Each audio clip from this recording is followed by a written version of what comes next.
วันนี้เป็นวันสำคัญทางศาสนาทุกคนมีจิตน้อมนำ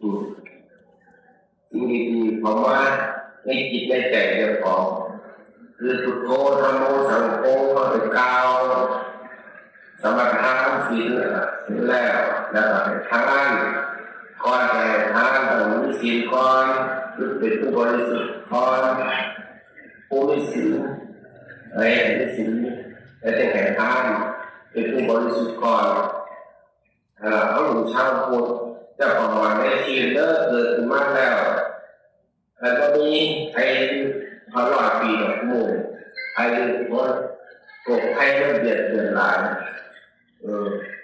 เขาเป็นชาวพุทธจะประมาณในชีวิตตกใจและก็สามีตั้งใจสร้างเรื่องความดีคือปฏิบัติศีลธรรมเจ้าของให้ใส่มา3 เดือนน้องตั้งสัจจะอย่างแน่เรื่องตรงนี้เรื่องเราดูสิแบบวันพระธรรมดาที่ศีลในสมถะเราในตั้งสัจจะเอาสิ่งอะไรที่หวังเดียวตั้งขึ้นมาเป็นบุญเป็นกุศลทั้งนั้นแม้ที่ได้หน่อยได้หลายก็ต้องมีคนเข้าเก็บทำเอา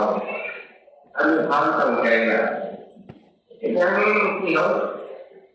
ตั้งใจแค่ล่ะก็ต้องทำเป็นละมือนะเอ็กซ์หน่อยก็หลายฝึกจะถอนเก็บคนความอันนี้สัจจะเรื่องของคนมีสัจจะมีใช้เขามีความเสื่อมคนมีสัจจะเขาเคารพกฎหมายได้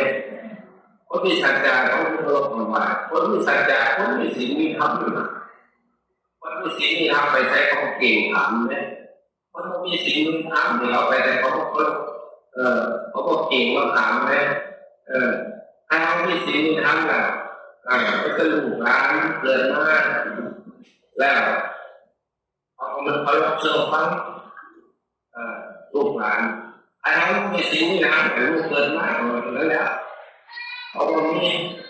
คอยรับเชื่อฟังนะเรียกว่าทำให้ดูเป็นครูที่ดีทำให้ดูเป็นครูที่ดีสร้างให้เบิ้งแก่ลูกเบิ้งแก่หลานเบิ้งเราก็เป็นครูที่ดีก็ต้องให้วัดเขาแค่ไหนก็ทำให้รู้เป็นครูที่ดีรู้ปฏิบัติตัวอย่างที่ดีเพื่อเขาทำตัวนี้นะสมาทานศีลแต่เอาไว้ท่านเป็นตัวอย่างที่ดีเขาหลานเข้าไปถ้าเขาเก่าเอาไว้เก่าได้ที่เก่าแต่ว่าถ้าเขาเก่า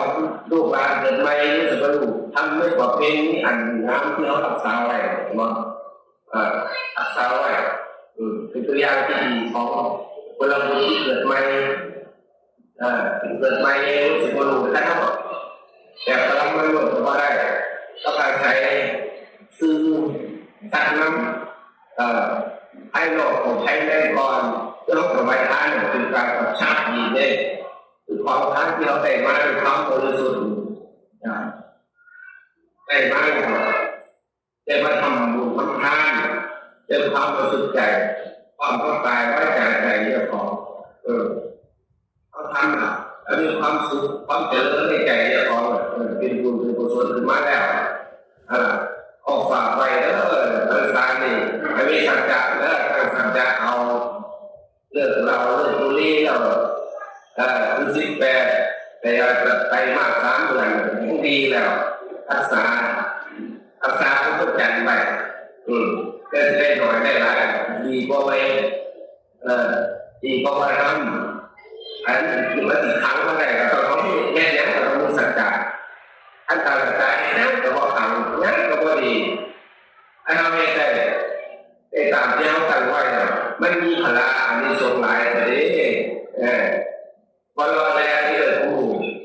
คนมันรอแรงไม่ใช่แต่ว่าสำเร็จยังคนมีศีลมีธรรมยังตายไปแล้วตกต่ำไหมมันตกต่ำไหมตกต่ำให้คนมีศีลมีธรรม มันจะเจริญต่อไปถ้าเกิดมาต่อไปเขายังไม่ได้บริเรียนก็ต้องเกิดอีกไม่แต่เกิดได้แต่คนที่เป็นสัมมาทิฏฐิสัมมาทิฏฐิถ้าคนมีศีลธรรมเกิดจะบุญวิสัยทิฏฐินี่ถ้าเขาตั้งตัวอย่างที่ดีของลูกของหลานแต่เกิดได้แต่คนที่เป็นสัมมาทิฏฐิตั้งใจแล้วรักษาเนี่ยเทียบอย่างให้ความมั่นใจในเรื่องของเราแล้เทียบอย่างเดียวแล้วตั้งใจเยอะให้ได้ตารางสองถ้าเราไม่มีความตั้งใจอ่ะมันต้องถึงแน่นอนอ่ะจริงที่เขาตั้งใจไปได้ไปมา3 เดือนเอาได้ในสองได้ในสองหลายนี่วัดใจก็ได้เขาวัดตายใจวัดวัดใจวิสีนาใจวิสีหัวใจวิสีแปดเอาแต่ได้รักษาเทศได้ทำไปเป็นบารมีของเขาต้องเห็นปฏิรูปการอย่างที่อยู่เช้าคุณเป็นเจ้าอย่างที่